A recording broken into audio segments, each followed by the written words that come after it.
Praise the Lord everyone. सबको जय मसीह की। आइए हम सब उस वचन को पढ़ते हैं जो पवित्र वचन हमें परमेश्वर के दास अपोस्टल अंकुर योसेफ नरूला जी द्वारा और परमेश्वर की दासी पास्टर सोनिया योसेफ नरूला जी द्वारा दिया जाता है।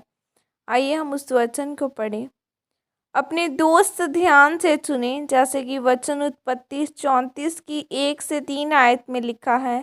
एक दिन लिया की बेटी दीना, जो याकूब से उत्पन्न हुई थी, उस देश की लड़कियों से भेंट करने को निकली। तब उस देश के प्रधान हित्वी हमोर के पुत्र शकेम ने उसे देखा और उसे ले जाकर उसके साथ कुकर्म करके उसको भ्रष्ट कर डाला।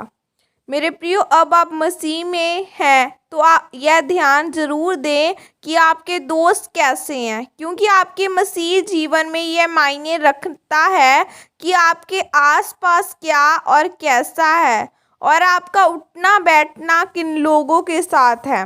मेरे प्रियो, जब हम बाइबल में इस ऊपर लिखे गए वचन को पढ़ते हैं तो लिखा है कि याकूब और लिया की बेटी दीना एक अविश्वासी देश की लड़कियों से मिलने को जाती है। एक अविश्वासी देश जो परमेश्वर में नहीं है, वह उस देश की लड़कियों को अपनी सहेली बनाती है। वह उनके साथ बैठती होगी, बातें करती होगी, और उसी देश के प्रधान के पुत्र ने दीना के साथ कुकर्म करके उसे भ्रष्ट कर दिया। बाइबल में लिखा है कि एक विश्वासी का अविश्वासी के साथ क्या संबंध है, लेकिन दीना ने अविश्वासी लड़कियों को अपनी सहेलियां बनाया और फिर मुसीबत में फंसी, क्योंकि अगर आपकी संगति अविश्वासियों के साथ है तो आप कभी भी विश्वासी मसीही नहीं बन सकते। बात अविश्वासी लोगों की नहीं है, बल्कि जो वह करते हैं उसका प्रभाव आप पर भी पड़ता है, और वह प्रभाव धीरे धीरे आपको परमेश्वर से दूर करता है और फिर आप दीना की तरह किसी भी मुसीबत में फंस जाते हैं। इसलिए आपके दोस्त कैसे हैं या कैसे होने चाहिए, ये आपको तय करना है, क्योंकि अगर आपके दोस्त अच्छे नहीं हैं तो आपकी ज़िंदगी कभी अच्छी नहीं हो सकती। जब तक आपका आसपास सही नहीं होगा तब तक आपकी ज़िंदगी भी सही नहीं होगी। मेरे प्रियो, परमेश्वर आपको दोस्त बनाने से मना नहीं करता, लेकिन परमेश्वर चाहता है कि जो दोस्त आपने बनाए हैं वे आपको परमेश्वर में बढ़ाने वाले, उसके वचनों में बढ़ाने वाले हो, ताकि आप दूसरे लोगों को के लिए, उन दोस्तों के लिए भी एक अच्छा उदाहरण बन सको।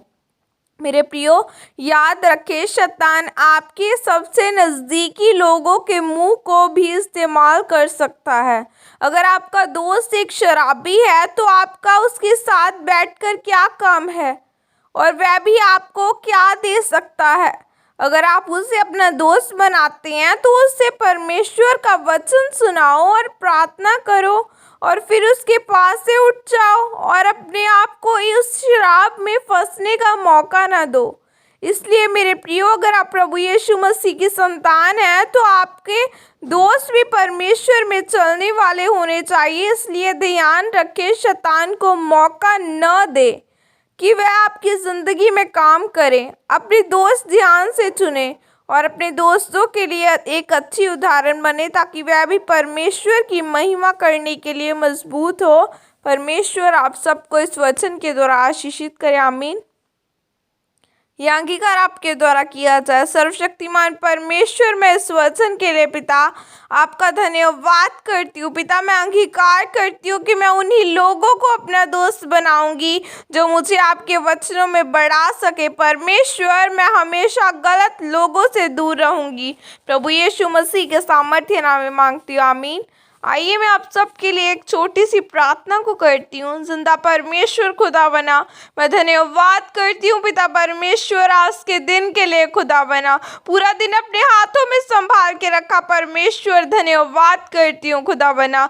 हर एक जन जो मेरे साथ जुड़ा है खुदा बना, इनके फ्रेंड्स परमेश्वर ब्लेस किए जाएं खुदा बना, इनके दोस्त ब्लेस किए जाए परमेश्वर, जो तेरी ओर से नहीं है। हर वो इंसान चाहे इनका जितना भी करीब भी है खुदा बना, अगर वो इनकी ज़िंदगी में परमेश्वर तेरी ओर से नहीं है, यीशु मसीह के नाम के द्वारा चाहे इनके फ्रेंड्स पवित्र कर खुदा बना। ये जब परमेश्वर उनके साथ बैठकर उठे खुदा बना, इन्हें खाली ना लगे, बल्कि जब ये उनके साथ बैठकर उठे तो ये वचन को सुनाते हुए आत्मा के साथ भरे हुए मिले उठे। ऐ खुदा बना इन सबको पवित्र कर खुदा बना, इनकी फैमिलीज को, जिन लोगों के साथ ये बैठे वो भी पवित्र ठहरे। यीशु मसीह के नाम में मांगती हूँ, आमीन। सबको जय मसीह की। God bless you all.